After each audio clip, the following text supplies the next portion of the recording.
হুম, আর বেশিরভাগ কি বলতো, ওই যে দাদা যখন ওই মাফলার বেঁধে হয়তো যদিও একটা ভিডিও নেই, দাদার ওই মাফলারটা কুটুন কিছুতেই দেখতে পারে না। যদি মাফলার বেঁধেছে আর ওর সামনে যদি একটু হাত পা দুলিয়ে যদি না নাচানাচি করেছে, ওকে বুক বুক করে তেড়ে যাবে।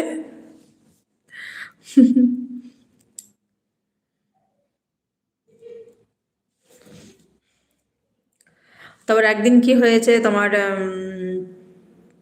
মানে ও দাদার টুপিটা পরে ভৈরব বাজারে গেছিল।